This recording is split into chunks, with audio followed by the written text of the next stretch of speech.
Hey, what's going on, guys? This is Chris Weidman, and thanks for checking out my channel. This is a highlight from my podcast, Won't Back Down. But before we begin, I just want to give a shout out to my podcast presenting sponsor, BioXcellerator. BioXcellerator is a world leader in stem cell therapy and regenerative medical research. Through the use of their powerful golden stem cells, they help patients heal from joint and orthopedic injuries, autoimmune disorders, spine and disc damage, and neurological trauma. I'm actually going to be going out to Medellin, Colombia in the end of August, and I'm super excited to get some of those treatments on my leg. Thanks again to BioXcellerator for helping me create Won't Back Down, which you could also find wherever you get your podcasts.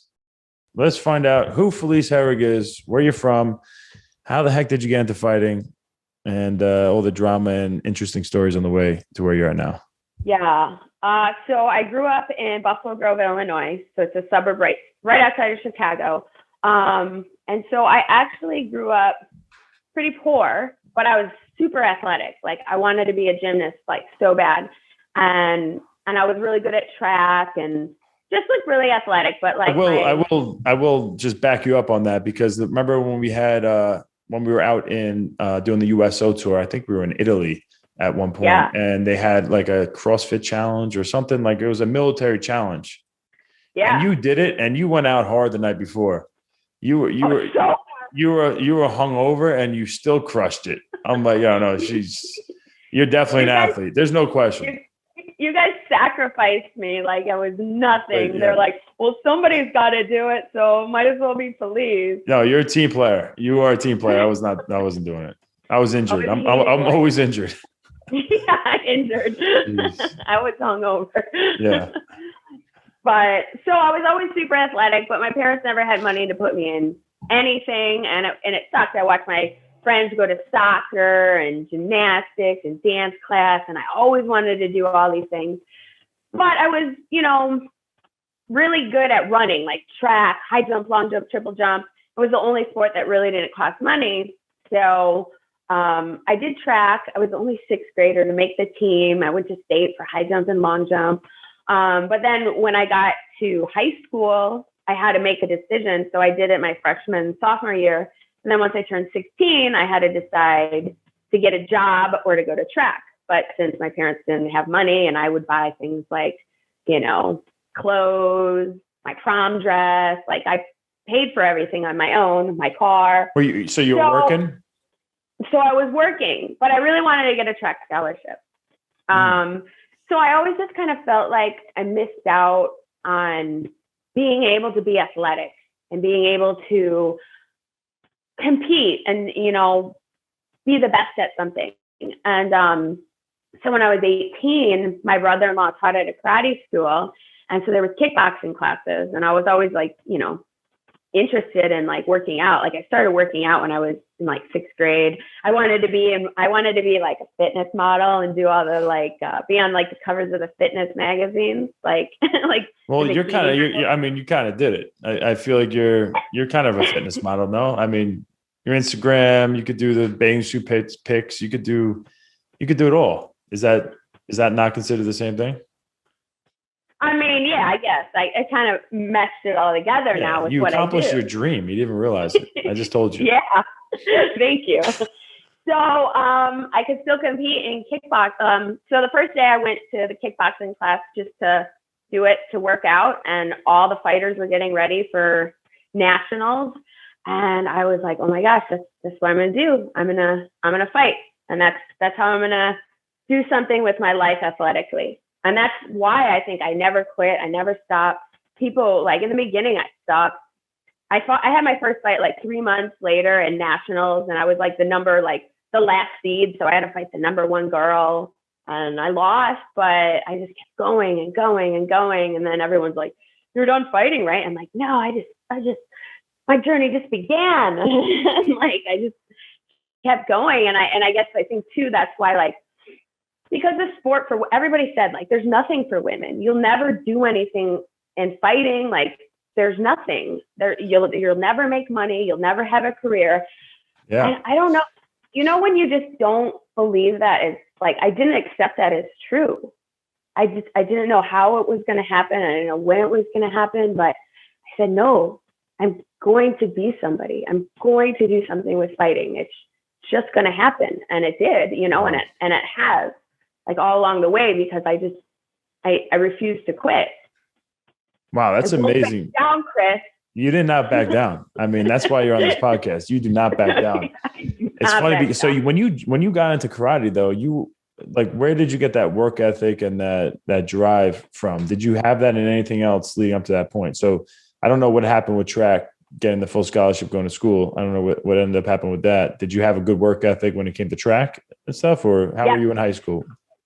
So the thing is, I knew, because my family, not only did we not have money, but they never pushed anything. They were never like, we want you to, make something yourself. They never encouraged anyone to go to college. They never encouraged academics. Like, even when I did have track meets or kickboxing fights, like, they didn't come, like, nothing.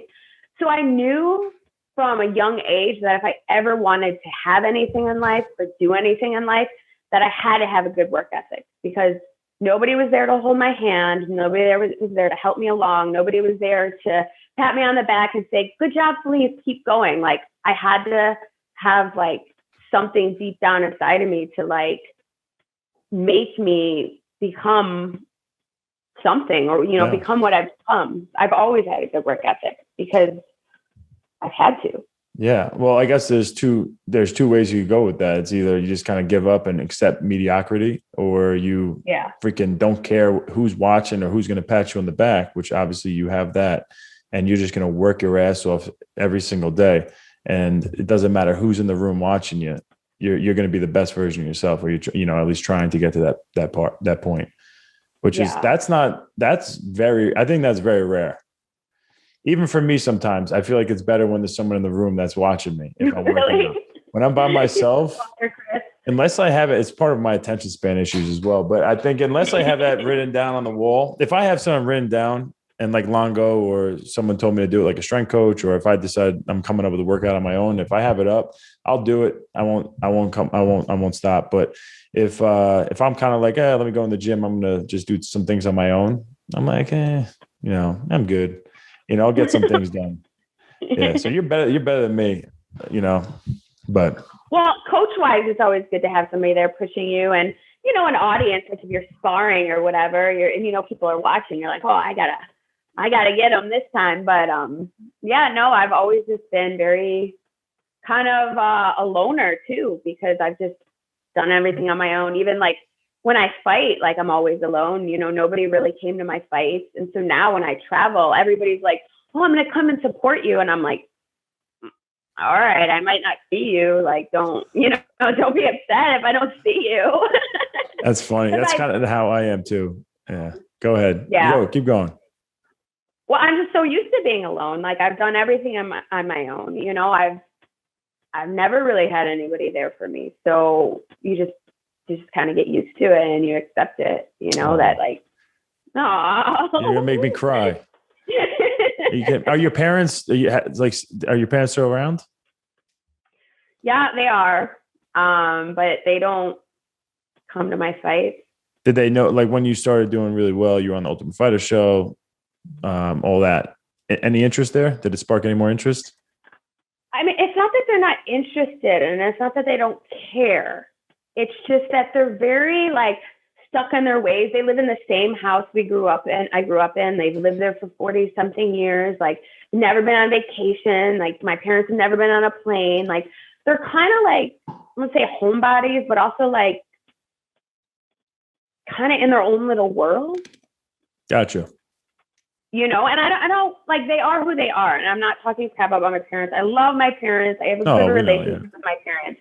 They're just who they are. Yeah. And they don't mean to not care. They just don't care the way a lot of other parents care.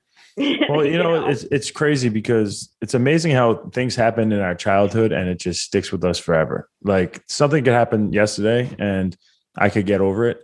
But when stuff happened to you when you're a kid, it's just things, it shapes you, and it's just so hard to get over some of those things. Like, there's just tons. I have tons of things like that too, and it's like, man, I can't get over that. It's hard, but it shapes you to who you are. I mean, the fact that, you know, they weren't at everything, it drove you to work harder. So it's hard to like, it's not like you're angry at your parents for the way they were. It's more, it made you who you are, and it is what it is, you know, and you're happy with who you are, right? Like, yeah. So, well, that's the thing. If they weren't who they are, I don't know if I would be who I am. Exactly.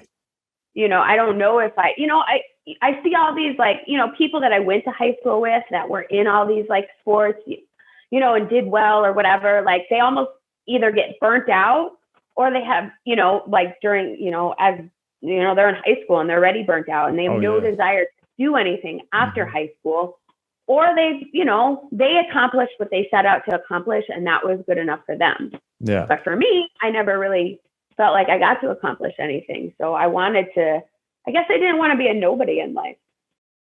Thanks for watching today's episode. If you enjoyed it, please let us know in the comments below.